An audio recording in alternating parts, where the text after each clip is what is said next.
Welcome to Refuse to Lose. My name is Joe Jordan. I am your host today. Today we're going to get into an NBA topic in the middle of the NFL season. We're going to talk about who's going to win MVP in this upcoming NBA season since they came out with the odds on ESPN as Kevin Durant being the favorite. But before we get into that, make sure you like this video, subscribe to the YouTube channel, and make sure you do one thing for me and enjoy the rest of the show. All right, so like I said in the intro, Kevin Durant right now is leading the way of MVP odds, which I understand. Now, my opinion, I don't think Kevin Durant is going to win MVP this year. I believe Giannis is going to win his third MVP in 4 years. And let me tell you why. So look at last year. Last year, Giannis had a great opportunity to win MVP. But we all know why he didn't get any buzz. But first, before I talk about why he didn't get any buzz on the MVP, let's talk about who won MVP and the candidates above Giannis. So the person that won MVP first is let's talk about Giannis. Giannis averaged 28 points, 11 rebounds, 5 assists, and they were third seed in the East.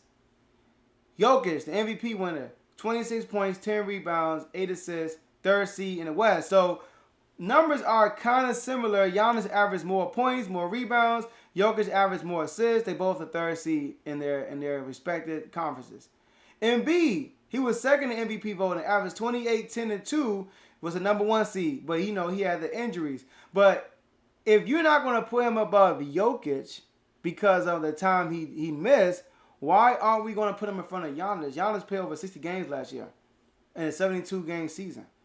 And then we have Steph Curry, who averaged 32 points, was led the league in scoring, also averaged 5 rebounds, 5 assists, but he was a 7 seed. We know. Unless you're doing something crazy like Russell Westbrook averaging triple-double, you're not winning MVP as a 7 seed. So why was he ahead of Giannis?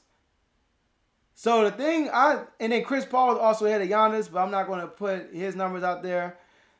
But you look at the reason why he didn't get any MVP buzz throughout the whole season. Nobody said Giannis is the leading candidate. Giannis is the top person in MVP because of his flameouts after he won those MVPs. Now let's take a look at last year still. Why I think Giannis should have been the MVP. Giannis, Steph, and Jokic were first team All-NBA, meaning Embiid wasn't even on the first team. He was in the second team All-NBA. So why is he in front of Giannis? Also, Giannis, he was 4th in defensive player of the year. Also, Giannis was he was the only one on first team defense, while Embiid was second team. Steph and Jokic were nowhere to be found. So not only Giannis did the numbers, his numbers were similar to Jokic. Also, his seeding was similar to Jokic. I think Jokic played 9 or 8 more games than him. Giannis was first team All-NBA and first team All-Defense, while Jokic was only first team All-NBA. He didn't make first team defense or he didn't make second team defense. So Giannis should have won MVP or should at least got some type of buzz, but he didn't because of these flameouts I'm about to go over right now. So in 2019, when he won MVP, he averaged 27 points, 12 rebounds, 5 assists, best record in the league, by the way. First round of the playoffs, swept Detroit. Second round of the playoffs, lost by 22 points to Boston. I remember that. And they lost at home by 22, but then did a gentleman's sweep right after that, won 4 games straight. And then against Toronto, Kawhi Leonard's Toronto Raptors, he goes up 2-0. The first game, he scored 24. Second game, he scored 30. But the last 4 games, they lost. They lost 4 straight to Kawhi. Giannis had 12, 25, 24, and 21 points. He had the last 4 games, he had below his season average. The first game that they lost with 12 points, that's more than half of his season average. I mean, less than half of his season average. So people are looking like, you know what? He's an MVP. He should have performed much better.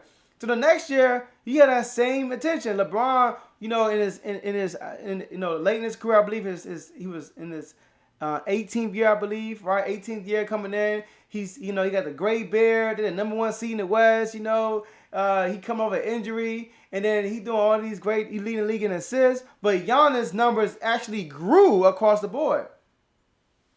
They wanted to give it to LeBron, but they couldn't help but to give it to Giannis. I'll just tell you why. He averaged 28 points, which was more than last year, 13 rebounds, more than last year, 5 assists, which is tied from last year. They still had the best record in the league, and not only that, he won Defensive Player of the Year. Only Hakeem and Jordan did that in the whole NBA history. So you had no choice but to give it in. Even though they tried to give it to LeBron, they would be fools to give it to him because Giannis was a no-brainer. But look what happened in the playoffs. First game, lost to Toronto in the first round, then won 4 straight. Second round, going against the 5th seed Miami Heat in the bubble and got swept. And then this is what he did. He scored 26 points, 31, and then he scored 17 and 20. So after that performance from Giannis, LeBron goes out and wins the championship. And a lot of people was like, you know what? We should have gave it to LeBron. So next year, when Giannis do well, we're not going to honor him with MVP. He has to prove to us in the playoffs that he's an MVP-worthy player. So guess what he did last year? He put some respect on his name. First round. He went against that same Miami Heat that swept them the year previously, and he swept them. And you know what he said? We can't play without food. Basically saying, well, that's what they did last year. Second round, he go against KD in the Nets. Of course, James Harden is hurt. Kyrie gets hurt. But still, in the closeout game, he beats KD head up, scoring 40 points in the closeout game. Granted, KD scored more points. KD had a better game, but KD went over in overtime, while Giannis and the crew sealed the deal. Third round against Atlanta Hawks. Granted, he was hurt towards the end of that series, but they won in 6. They were the favorite. It was a bad matchup for Atlanta. They were just too small. It was just too small. And then against the Phoenix Suns in the NBA Finals, they go down 2-0. They win 4 straight. In the closeout game, Giannis scored 50 points, 14 rebounds, 2 assists, 5 blocks. Shot 64% from the field, 17 from 19 from free throw, which is 89% from the field. Now, did he put some respect on his name or what? So he not only won the NBA championship, he won Finals MVP. And I believe this year coming up, they will once again have either the best record or second best record. Now, I think KD won't win because of his teammates. He's going to have James Harden's going to be MVP candidate. And he also going to have Kyrie going to be balling out. But Giannis, they could potentially have the best record again because you know, Giannis and the Bucks are great, and Budenholzer are a great regular season team. They are a great regular season team. They have no issues scoring winning a lot of games in the regular season. So I can see Giannis and the Bucks being the number 1 seed and having the best record in the league. And while doing that, Giannis averaging 28, 29 points, 13, 12 rebounds, and 5 assists once again. And also being a running for a Defensive Player of the Year. And he might win again in the upcoming year because of how he finished the finals off. People remember those 5 blocks he did. So that's my pick for my MVP this upcoming year. Now, KD will be a second person, I believe.